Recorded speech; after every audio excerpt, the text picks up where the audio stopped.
Okay, great. So thank you so much again, everybody, for being here. I have a background myself in midwifery. I've been an auntie with Native Youth Sexual Health Network for the last 20 plus years. So I've been doing this work in sexual and reproductive health, rights, and justice for a very long time. I often joke that I have no other skills, so I can't cook, can't clean, can't do anything else but work within this area. So I'm just going to pull up the slides. But that really, to me, is an honor to be able to do this work in a good way and share that with you. So we're going to be going through slides, and then there's discussion questions, and there are different resources that I'm going to share. So I'm going to do my best to try to keep myself on time. But I apologize if we get to the end and we only have a short amount of time for questions. So if you're not familiar with Native Youth Sexual Health Network, it's an important organization to know about, just in terms of one of the original partners of the CART project. So Native Youth Sexual Health Network, it's an intergenerational network of relatives working across the spectrum of sexual and reproductive health, rights, and justice throughout Turtle Island. So that includes mostly Canada and the United States, and some of our relatives in Mexico.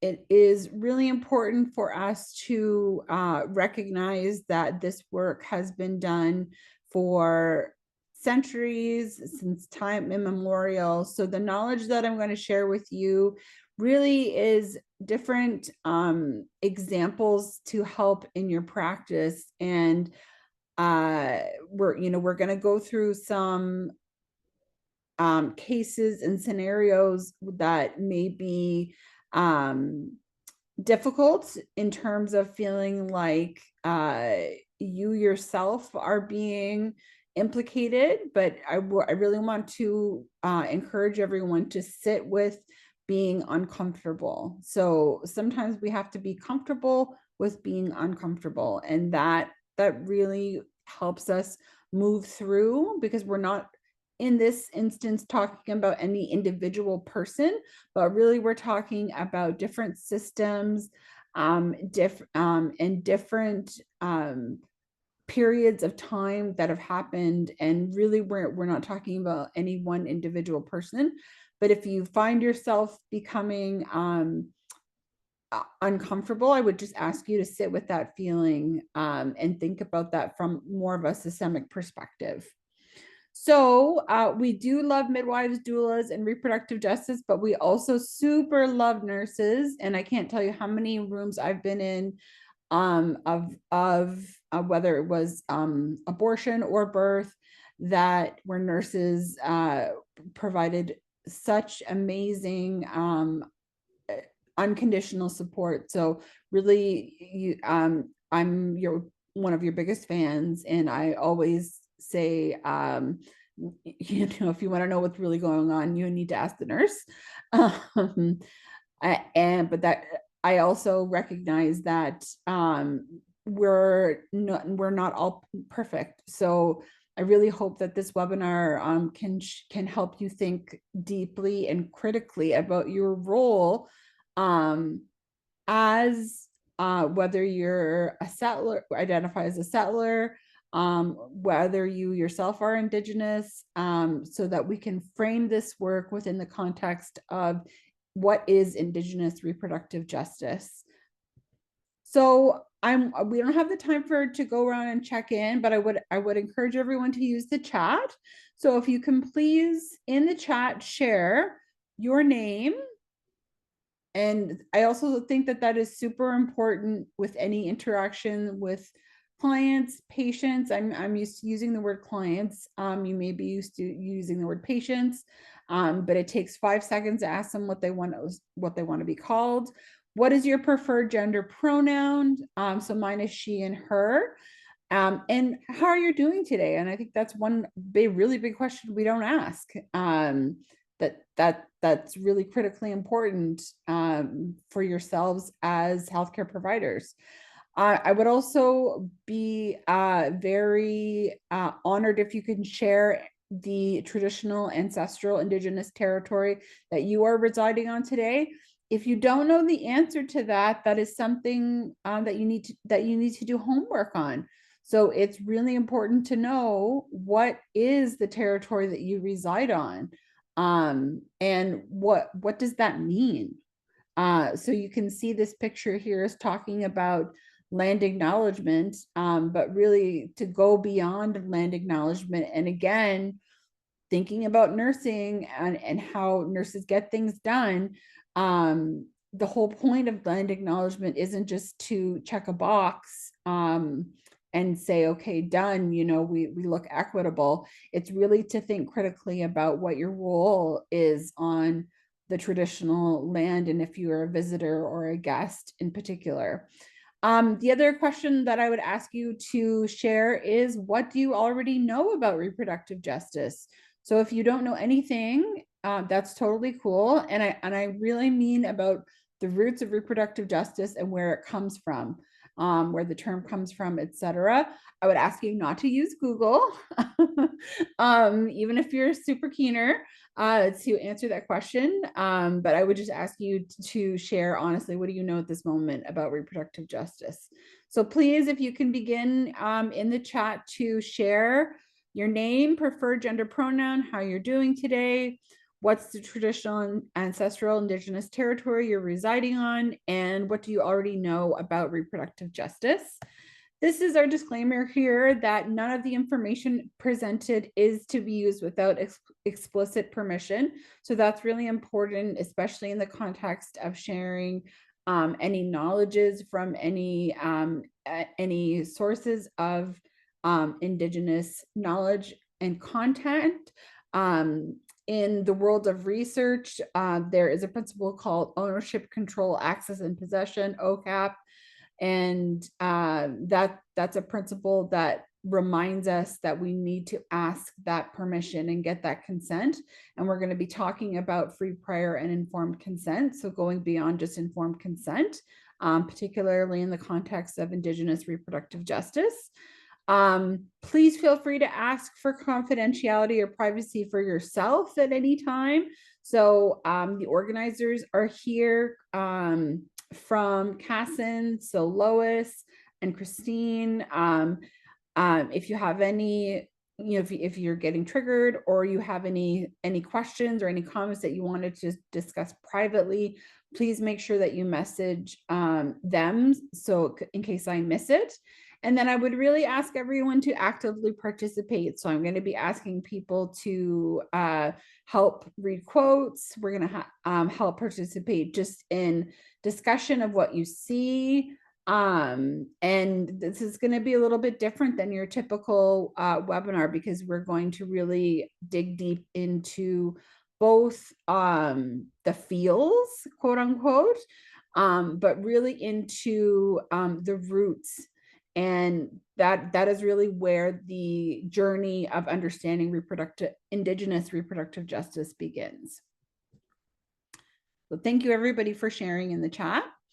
So I'll just share this first quote right here. So the health and well-being of a nation depends on the health and well-being of mothers. This is not to say that men, two-spirit, or gender non-conforming people's health is not just as important. It is to understand that we all belong to Mother Earth. So this knowledge that is being shared, again, is not new. A lot of times people, they will package things into nice toolkits, reports, research papers, journal articles,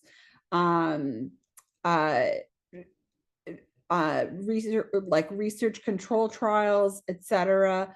And then all of a sudden realize actually, for example, one Indigenous nation or community might have had that knowledge thousands of years ago, but it's heavily romanticized.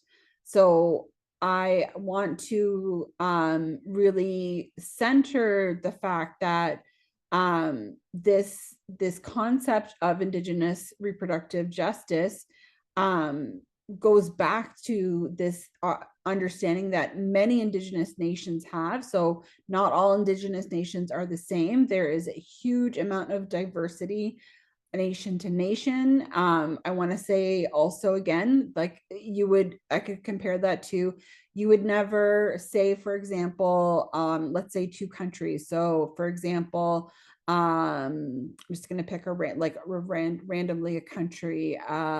Let's say Poland. You would never say that like Poland, for example, and England are the same country, even though they're within the same continent. We very much understand within the Western education system and perspective that there are two countries that have two different languages, uh, languages within languages, for example, in one of the countries, that their entire economic systems are different. So that's no different than different Indigenous nations. And we often scrunch and push uh, Indigenous nations all into one, quote unquote, because people don't know really. They may not have been taught when they were in school, and we often refer to Indigenous peoples as this like monolith of singularity. So I want to bring attention to the fact that there is so much diversity, but this is one shared teaching that I think globally, if we think about Indigenous peoples, is shared. But I want to really highlight that diversity, and that from a healthcare perspective, that goes back to why even within the check-in, asking people how you're doing specifically and what your name is specifically, can give people's, for example, 1 to 3 minutes of their actual basic human right of what they want to be called, and where they're, and have the land and the territory that they are on acknowledged. So I want to just show this image here and have a mini discussion. This is an image from an amazing, also auntie from Native Youth Sexual Health Network prior. Their name is Erin Consmo. They're a Métis Cree artist. And this image says, Indigenous sovereignty starts here.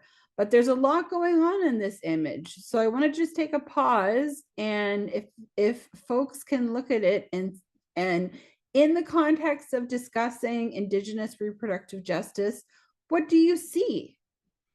So what do you see when you look at this image? And I invite you to either unmute yourself and you can share your name, or if you want to put in the chat.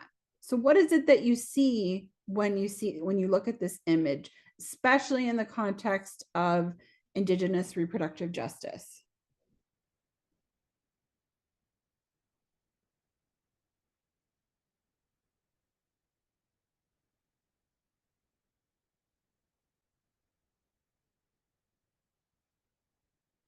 I'm going to just see if I can check the chat as well.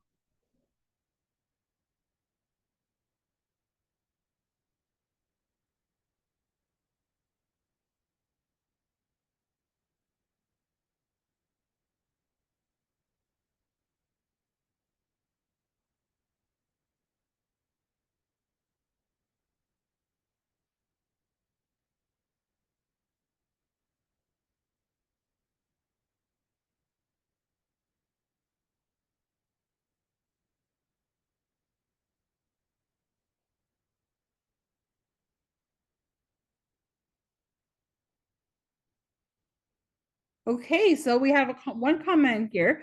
Reproductive justice embraces a wider context. Is it Turtle Island that's represented in the drawing? Thank you so much, Jen.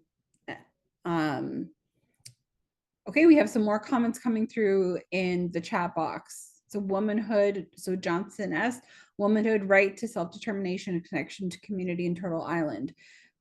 So when people are referring to Turtle Island, that comes from a number of different nations' creation stories, where the creation story meaning like the actual creation of the earth. And again, not to romanticize those, but you can there is so much within different Indigenous nations creation stories that quote unquote modern science is proving today. So all of those, I mean, there's no right or wrong answer here. Really, it's just to um, understand where reproductive justice actually begins and where sovereignty itself begins. So,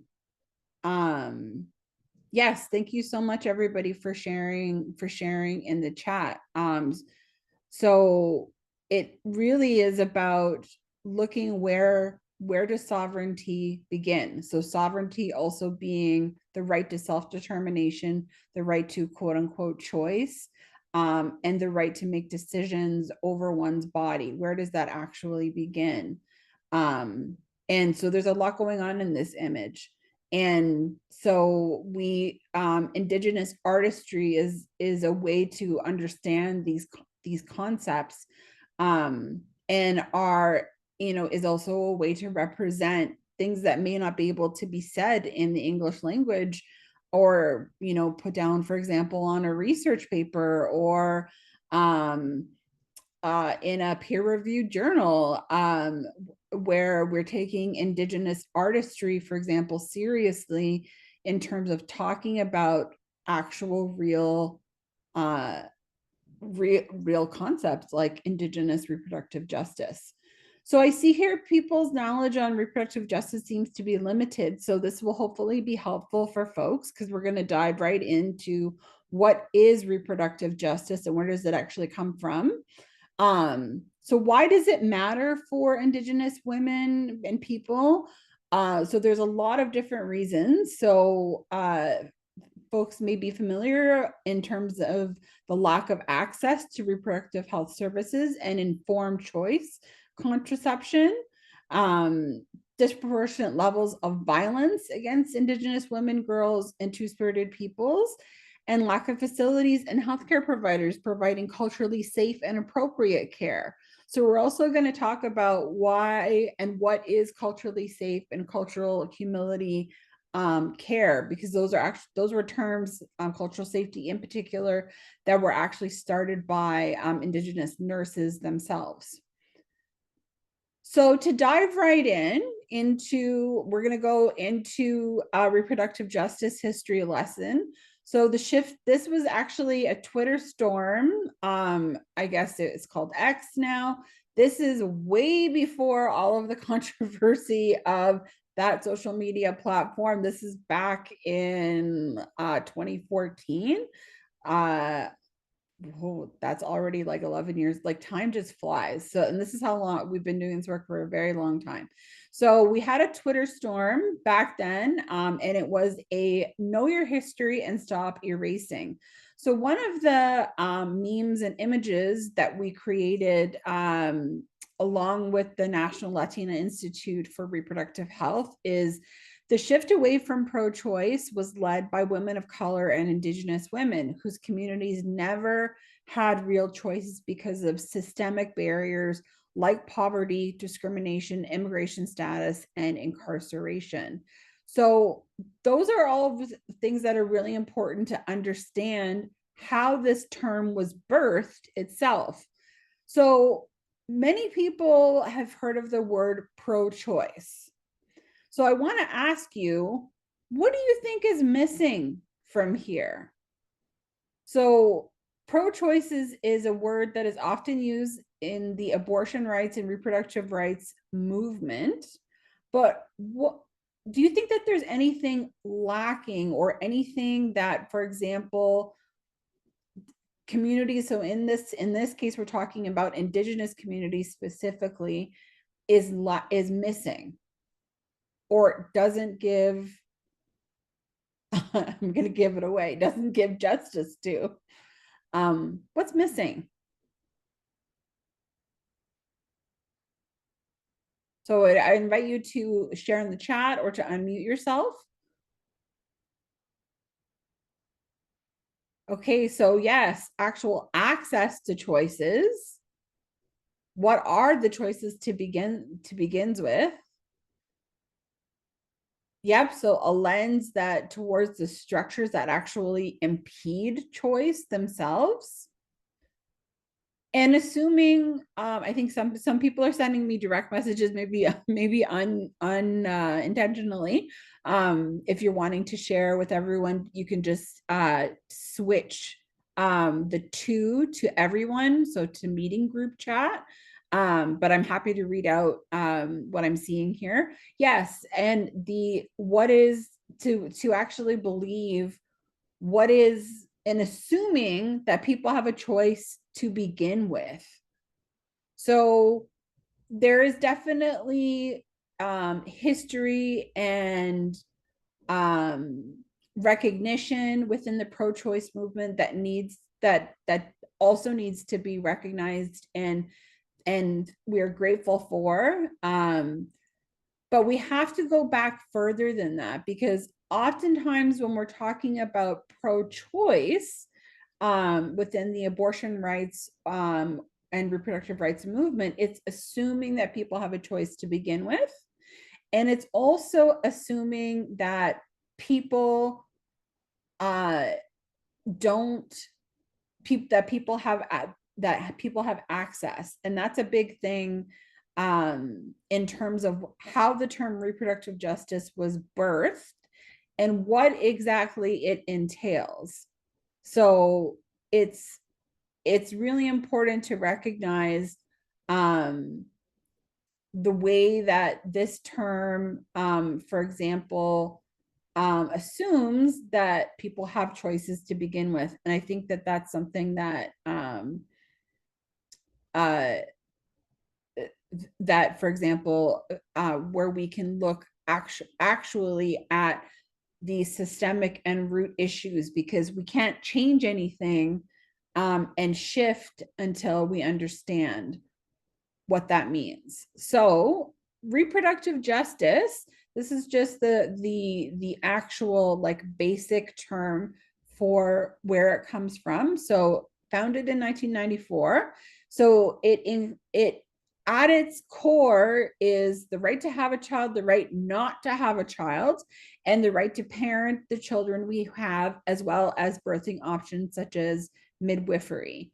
It is a human rights and intersectional perspective.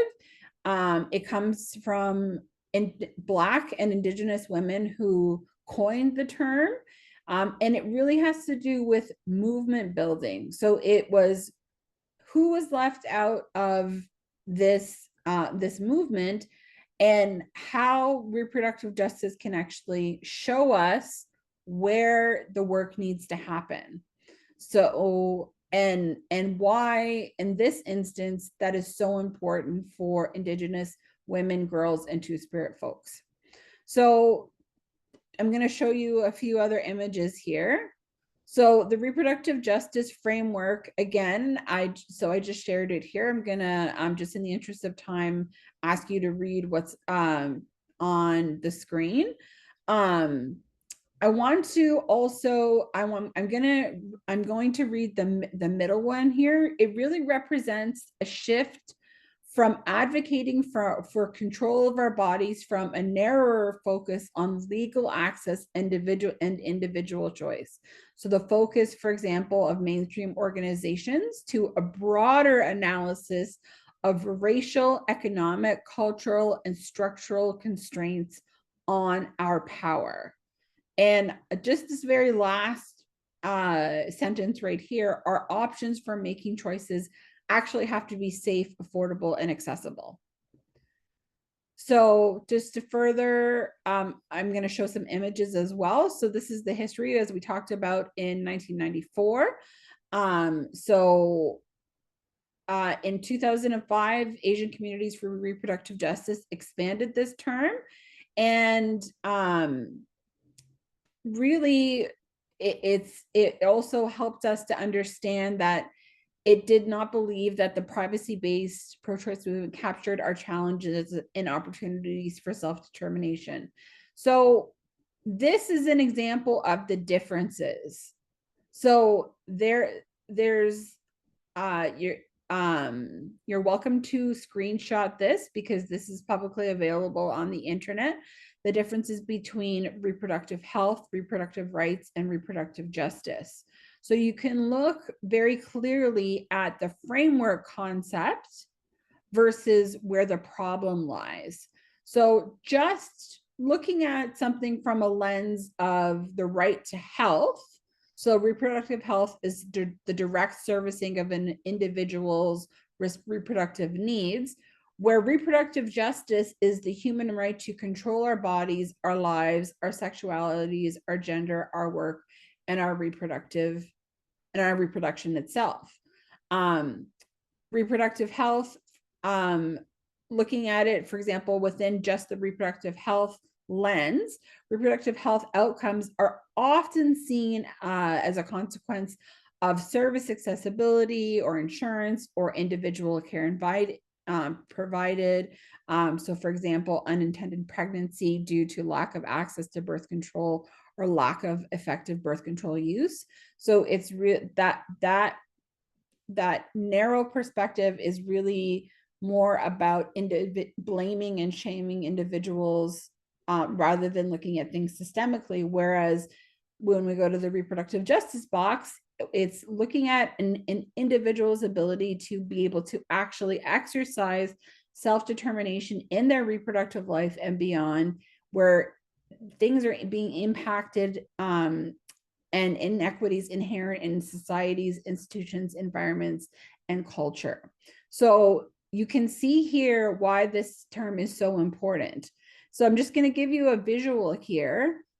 Reproductive justice is in the middle. These are all of, for example, considerations that need to be understood. And this is so true for the realities of Indigenous people's access, but Indigenous people's rights and Indigenous people's history of reproductive justice. So we have reproductive justice here in the middle, but we have all of these other considerations and realities, actual reality, lived realities that where we're limited by saying, for example, well, it's just about choice. So if we expand it even further, I'm going to read the environmental justice one. In small community, access to methods of fertility control is severely limited. Families are not able to manage their size in a way that they claim appropriate for the resources available. The community quickly outgrows the capacity of their limited water resources. So really basic example here. For many Indigenous communities, if we do not have safe drinking water, how do we have the right to control fertility, to control our own bodies, to control and make decisions about our own reproductive health when we don't have things like access to basic drinking water? So that's a reproductive justice perspective. I'm going to ask somebody to read out this quote. So this is from Loretta Ross. She's one of the founders of the term of reproductive justice, and she's from that organization's sister song that helped found the term. So this is really important because so many people talk about reproductive justice but don't acknowledge where it comes from, and that's a very colonial concept that really begins with the erasure of Indigenous people's history. So I'm going to ask somebody to be brave and unmute themselves and read this quote for us.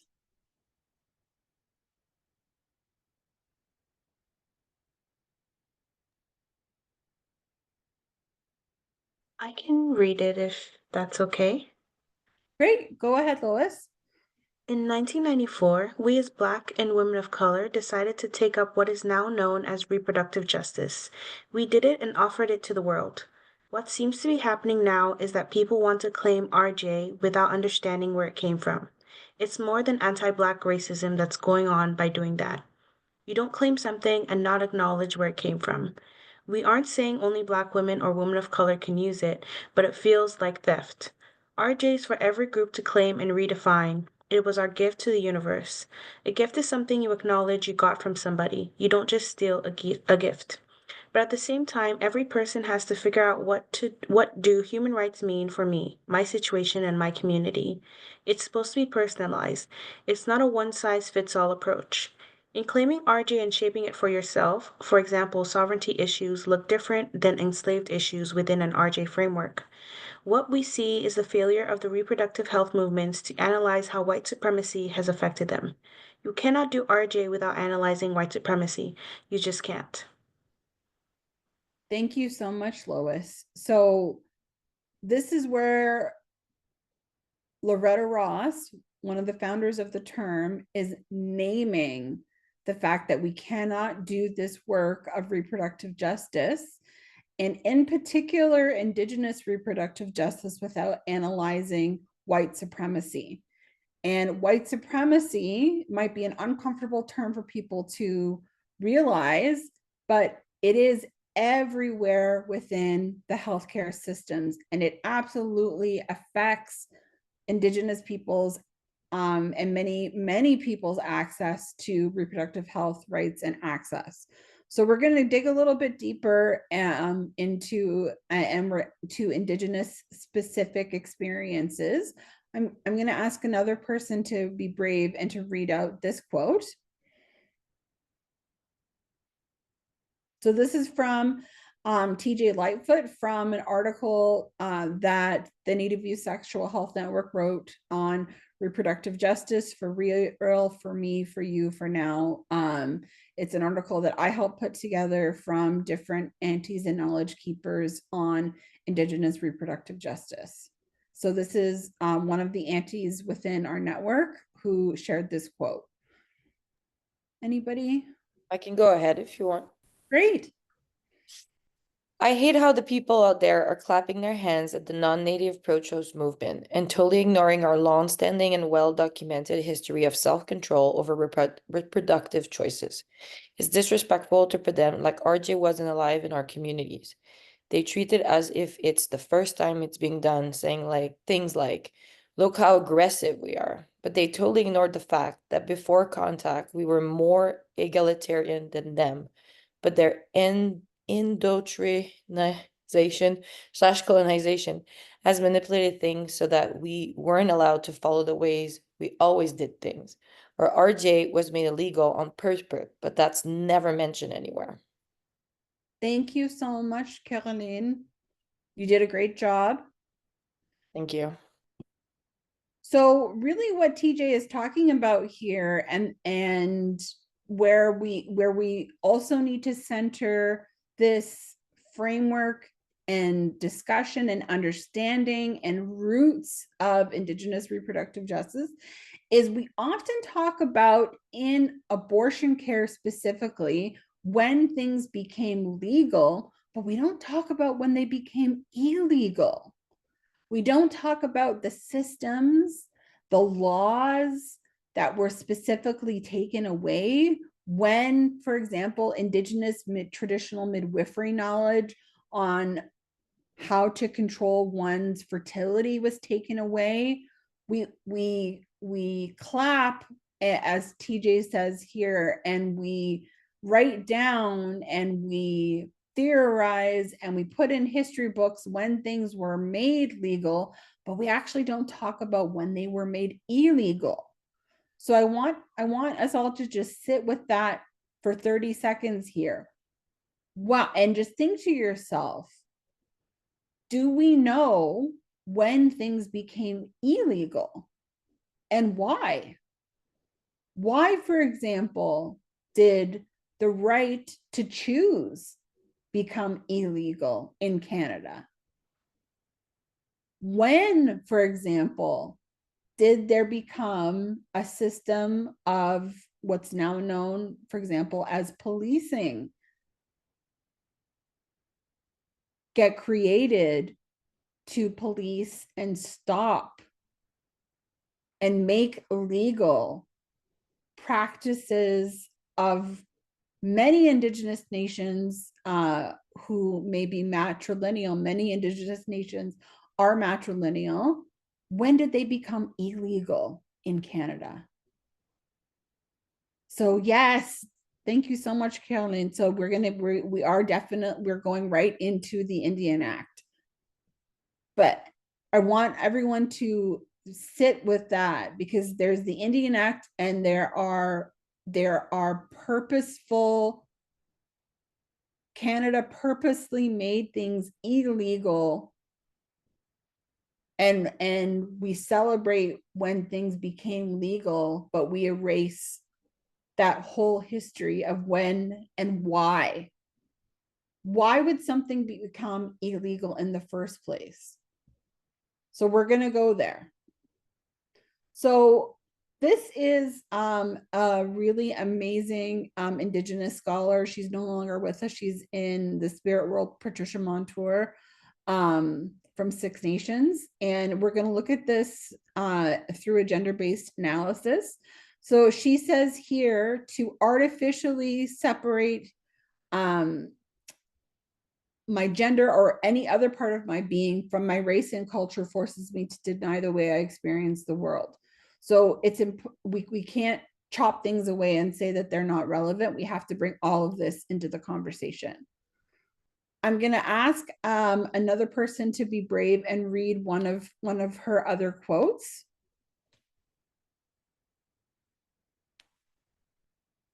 Anybody else? I can read it. Thank you. Understanding how patriarchy operates in the Americas without understanding colonization is a meaningless endeavor from the perspective of Indigenous people.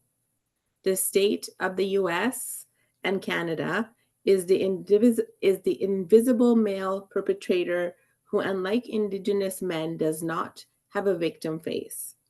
And at the feet of the state, I can lay my anger to rest.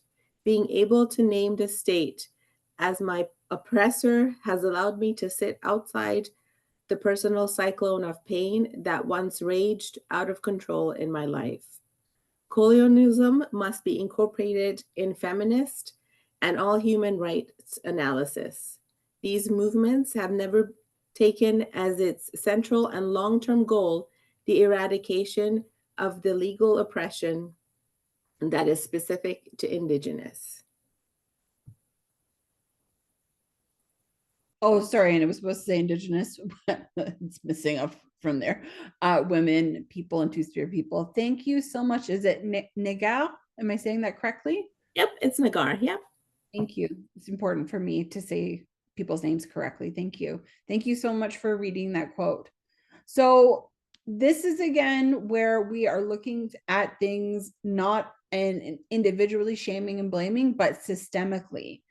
And so we're going over here just to take that lens of looking specifically at what Patricia Montour is talking about in the context of Indigenous reproductive justice. Is not only you can see it in the law when things became illegal in the first place. But here we have a picture and an image drawing here again from our beloved Auntie Erin Consmo, Cree Métis artist. I just want to also take about 30 seconds. What are people seeing here? There's hopefully you're seeing a pattern here. So in relation to what I've been saying and what we just heard from Patricia Montour, what are you seeing here in the context of Indigenous reproductive justice?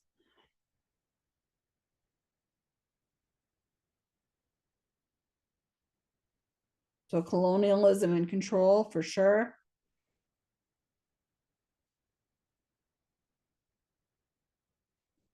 Yeah, so almost like a chastity belt put on by Canada.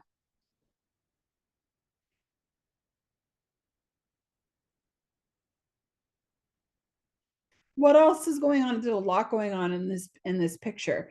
So I want, because I want people to be able to notice and look at things very directly and purposefully. I know that this can be an uncomfortable image to look at, but it's very specific. There are very specific examples here.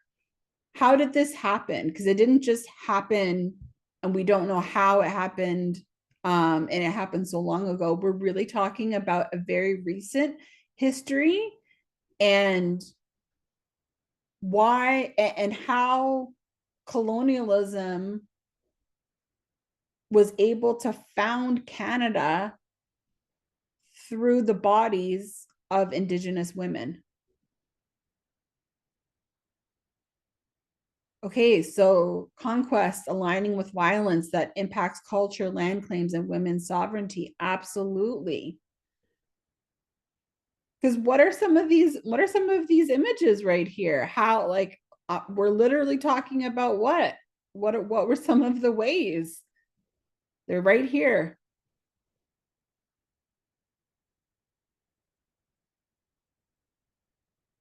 What's this right here? Does anybody see?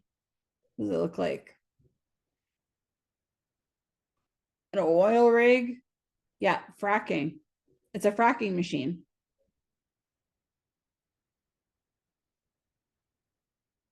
So literally violence on the land is violence on people's on Indigenous women's bodies. And the founding of Canada is directly tied to reproductive injustice.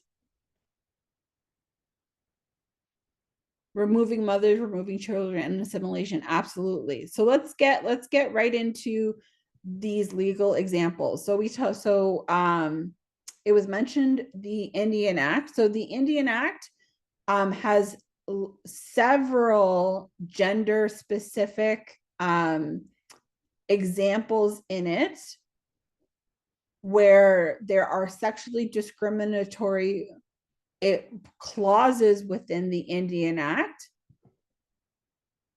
There are not just the Indian Act, there are also residential, mission, boarding, industrial, and dame schools. And really what those did was deemed Indigenous women unfit for child rearing. And instead, when you're coming from a matrilineal nation where, as I said at the beginning, that the health and well-being of communities depends on the health and well-being of mothers, you're then looking at a school and a system of teaching that where you're looking at a totally different way of understanding how things are done. So patriarchal divisions of workloads and the obliteration of gender autonomy and the implication of severe sexual exploitation.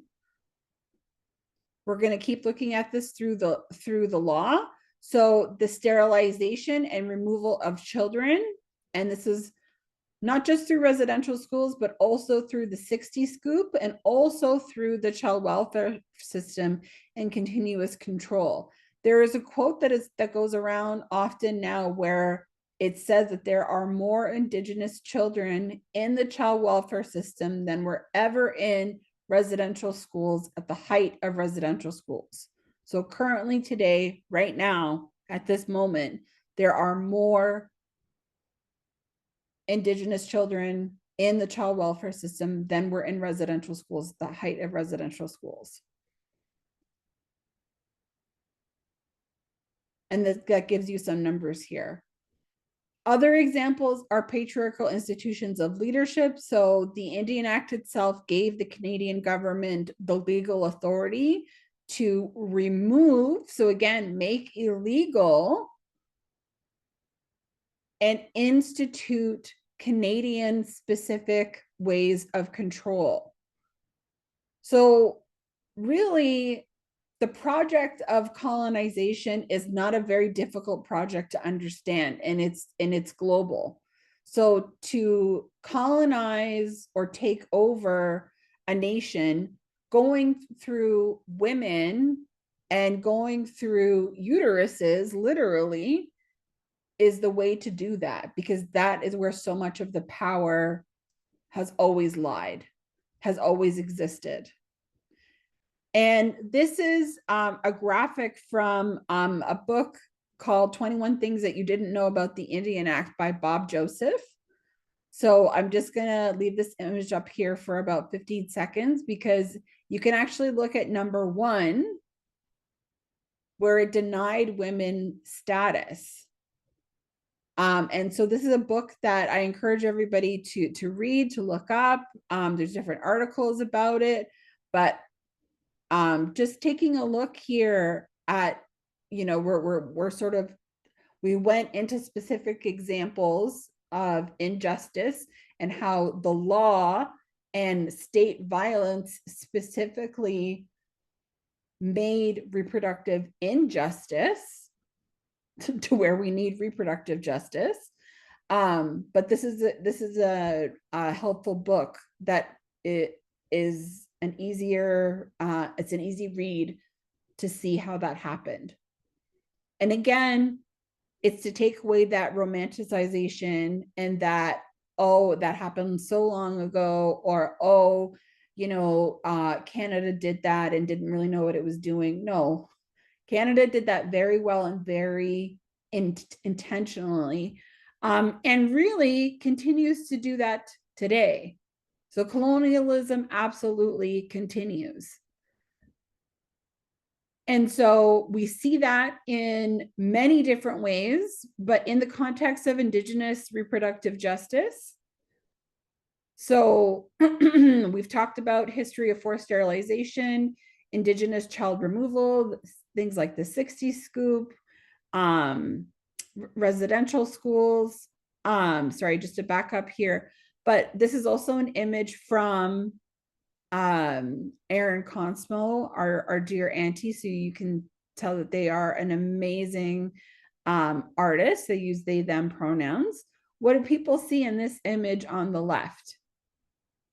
Because we also now have the reversal in the US, but absolutely for Indigenous nations who many of us don't see borders or actually live on border communities.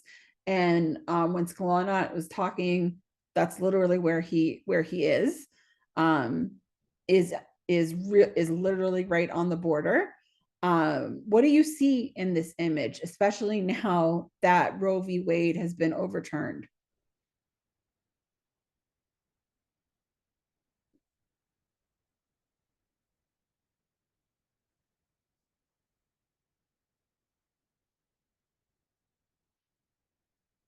What do you see in this image? So what's terra nullius? And why is it right there in the uterus? Anybody know what terra nullius is?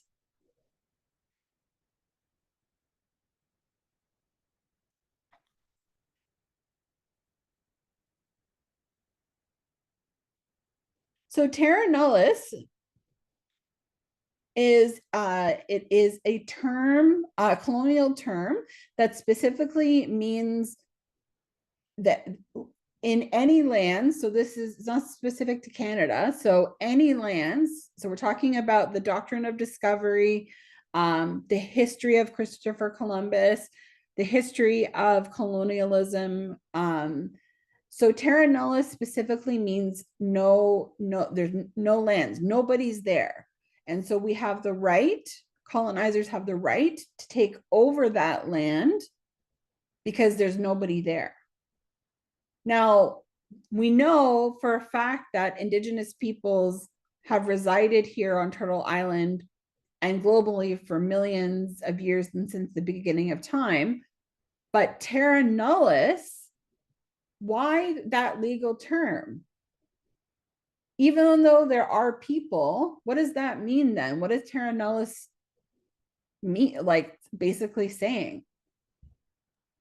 Can I maybe? Yeah, please. So I know that the doctrine of discovery was given by the Pope, that any land that didn't had any like Christianity or any religious, like they could just take over. And so what I understand from what you're saying is by putting terra nullius in the uterus, so in the reproductive system of the woman, they're kind of saying, well, we're taking this over because it doesn't have any, like, anything before. Like, I don't know if that makes sense, if I make sense. Yeah, absolutely. I think you're making sense. Okay, thank you. But that What, this, I don't this is know. very Yeah. powerful. What others think? Does that make sense to you? What was just shared?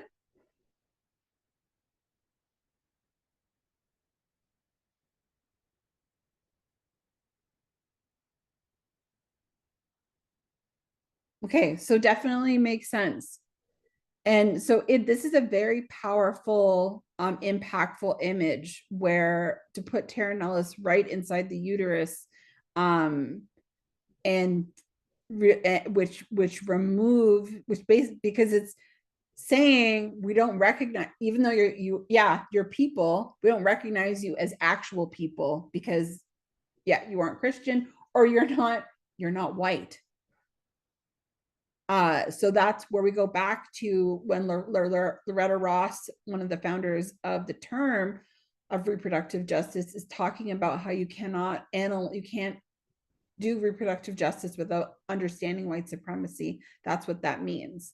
So geographic racism is also another term to consider, especially now where we're literally in the era in 2025 of living geographic racism. When laws, we were talking before, when did they become illegal to legal to now illegal again? And within that context. So this is still waiting, like Roe v. Wade, on colonialism to end.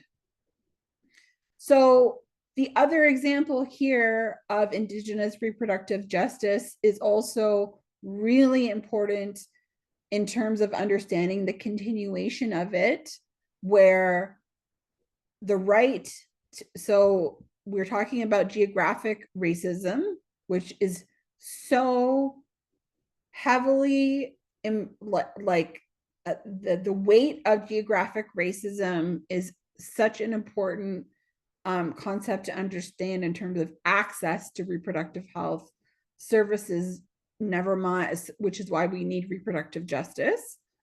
But these images right here show you that I was talking before, and I showed that example of where if we don't even have access to basic drinking water, how can we make safe choices and have autonomy and sovereignty over our bodies if, for example, there's mercury poisoning and entire generations of people have been affected, for example. So all of these images, Aaron Consmo also did, really amazing artist. I'm just going to 10 seconds leave this up here so you can look at and see these different examples.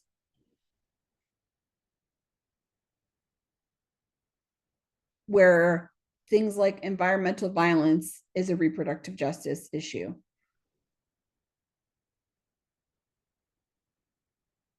And these are all 2025 examples.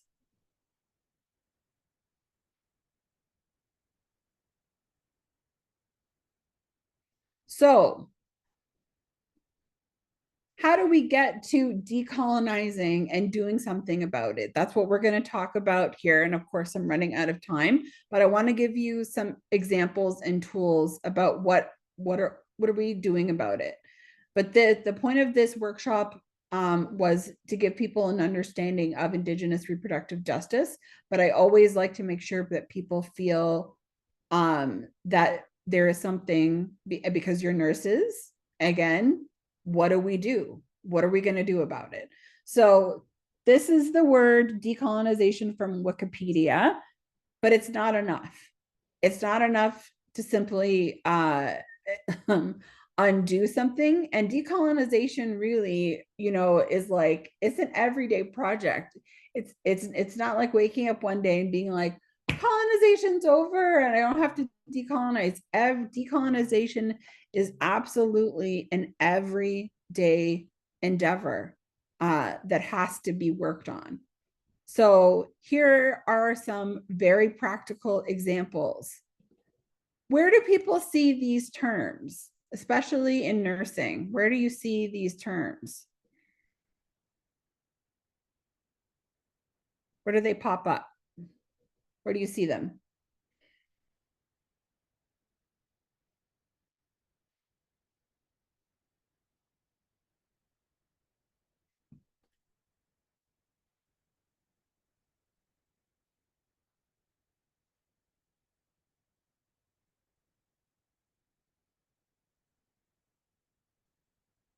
Anybody, any thoughts? Where do they, so the yes, the escalate of labeling of a group. Has anyone ever seen this on someone's chart?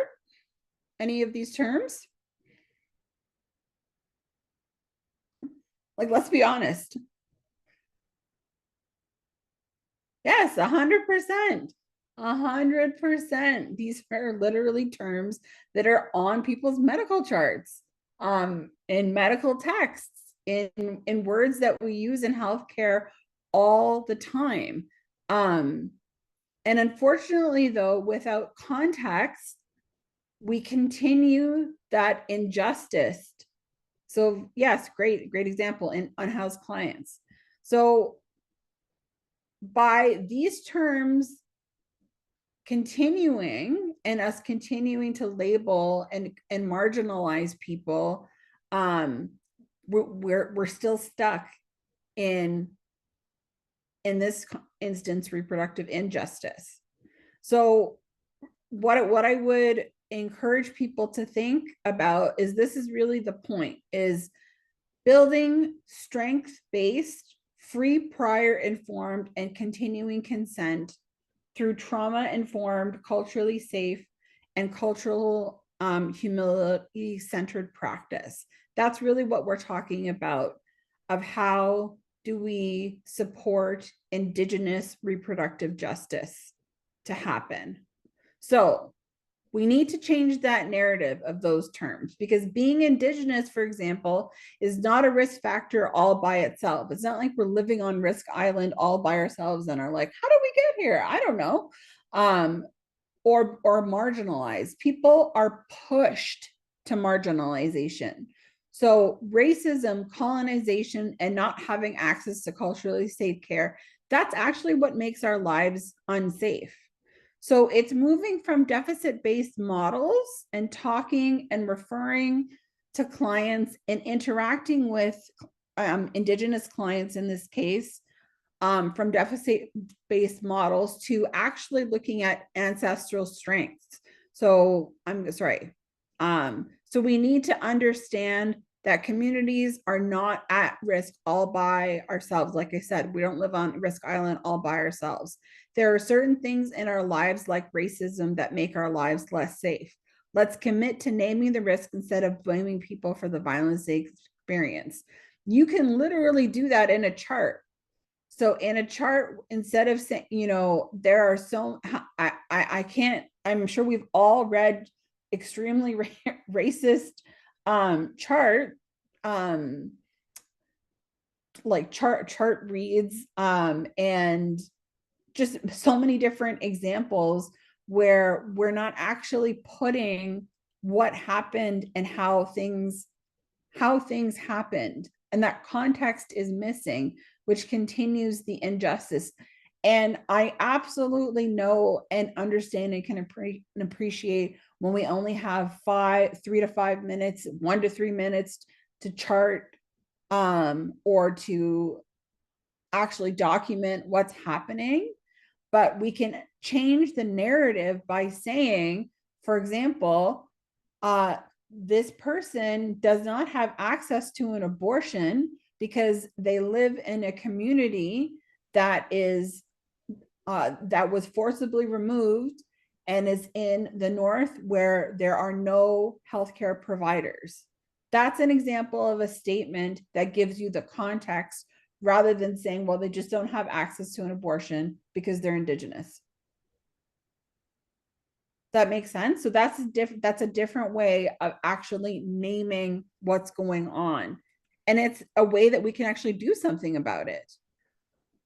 this is also where we can talk about trauma-informed care. So I'm running out of time as usual. I'm just I'm gonna have to move through some of these slides, but I really want to encourage people to look at and to think about trauma-informed care along with all of this, because trauma-informed care is also part of reproductive justice, and especially Indigenous reproductive justice, because it's making sure that we understand that trauma-informed care is strength-based, and that it's applicable to everybody.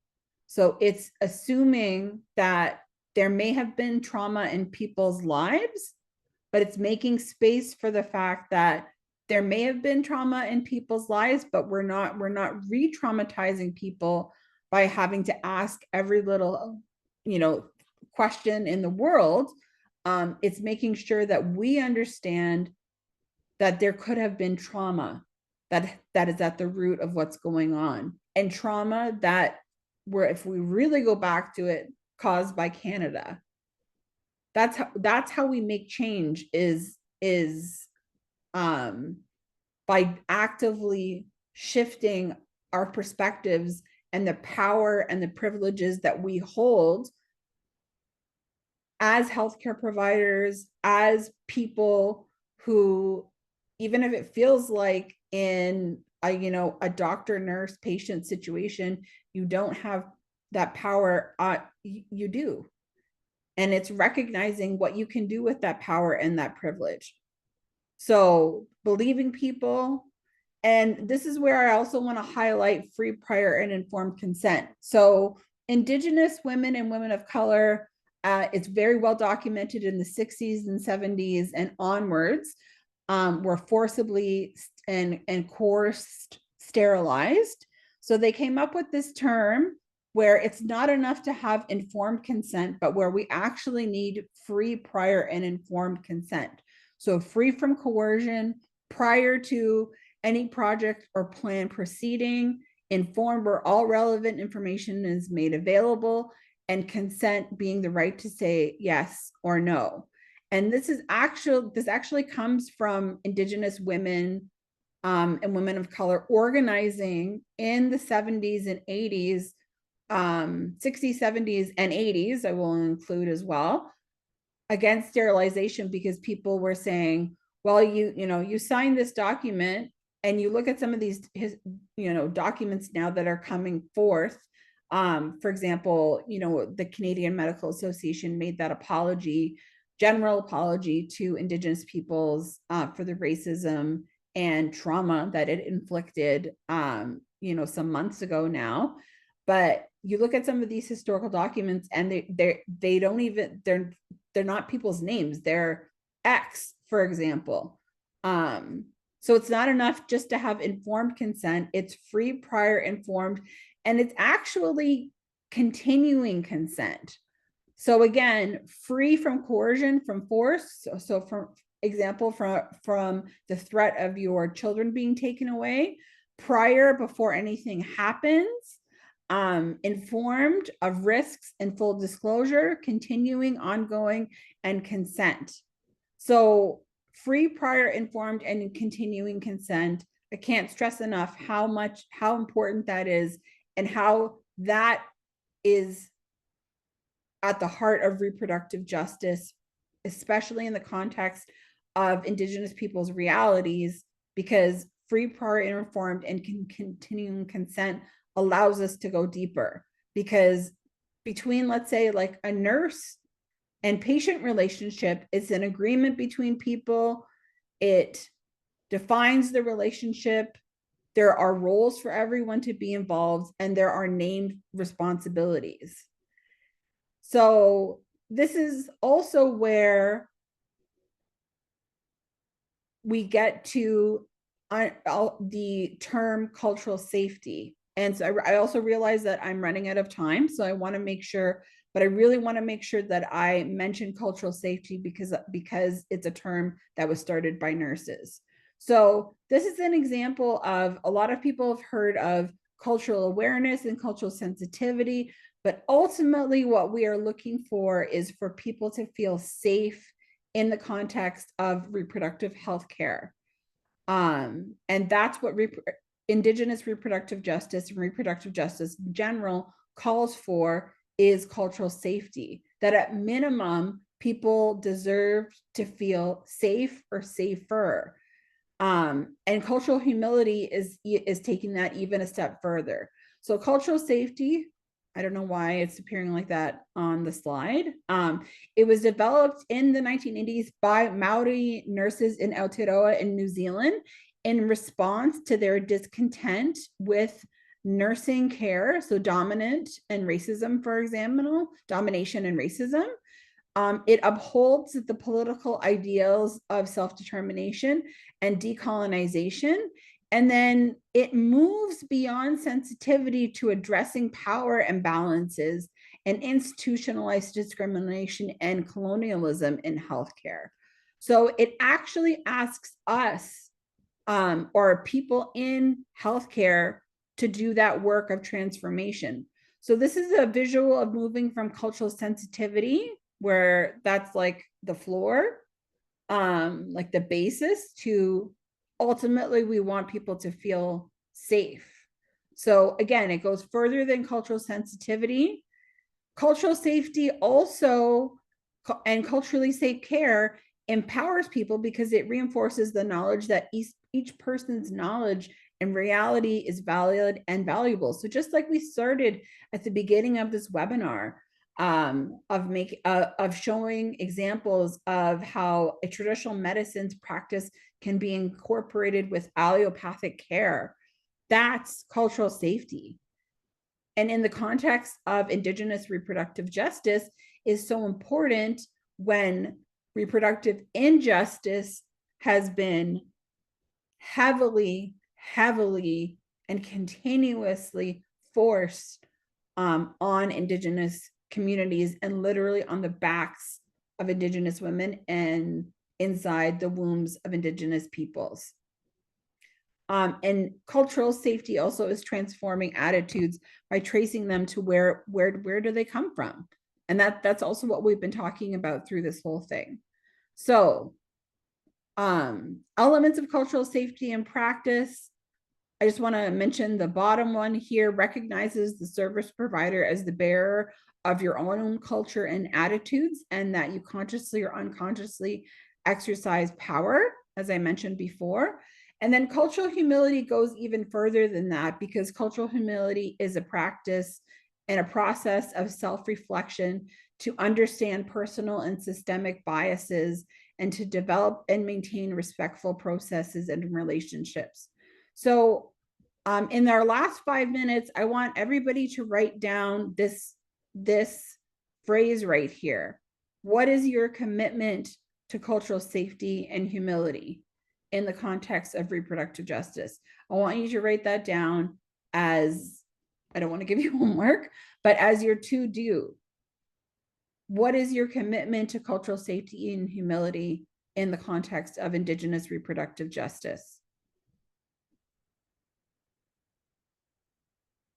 I want you, so I'm going to just give 10 more seconds for you to write that down, because I would really like us to have the ability to make a to-do possibility from this webinar.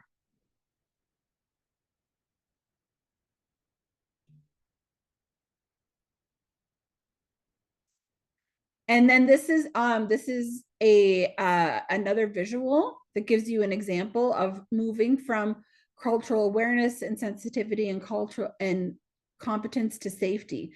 So notice here how this is very similar to moving from just pro-choice, just the understanding of being pro-choice, just the understanding of access to reproductive health, to all the way to reproductive justice. It's very similar because it allows us to have space and opportunities to do things and make that transformation not on the backs of Indigenous peoples, wombs, uteruses, etc., but actually where there is power and privilege.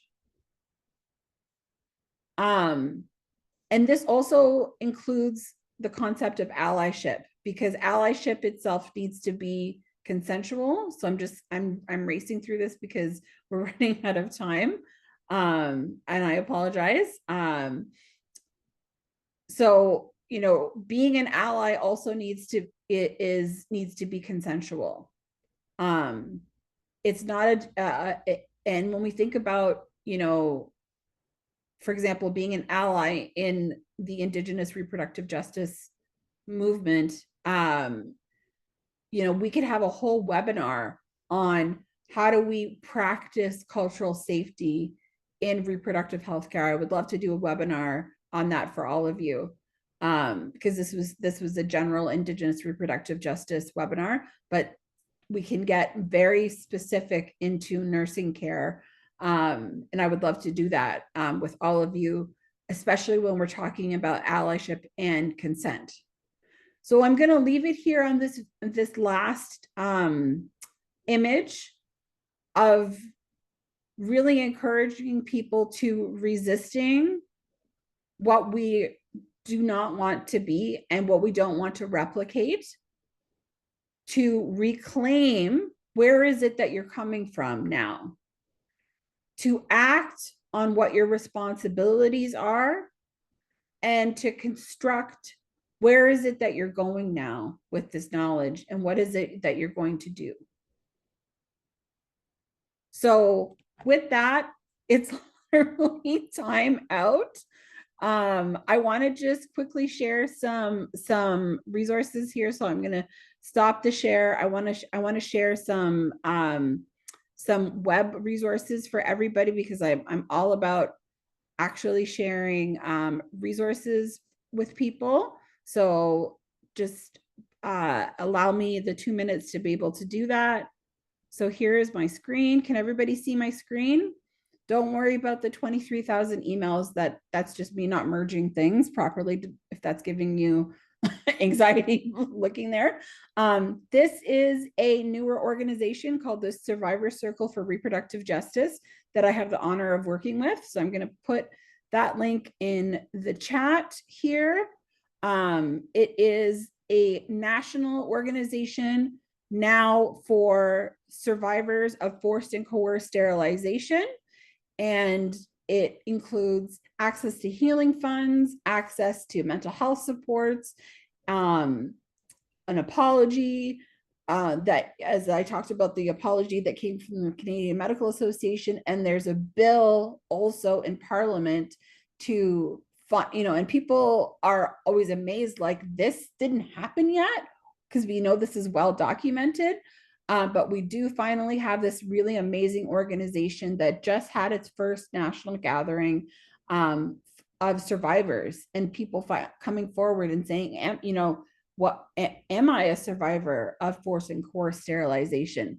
So that's an important one. This is another great research project specifically on Indigenous experiences of abortion. So this is the Fireweed Project. This is a film that we were involved in way back in 2013, time just flies, called Young Lakota, that I would encourage people to check out. And because it's a film that's actually about access to abortion on the reservations. And then the last one I want to share is the National Council of Indigenous Midwives, because this is also how you can support, especially as nurses, the reclamation of Indigenous midwives doing this work, because they've always done this work, especially in the context of reproductive justice. So I'm going to leave it here.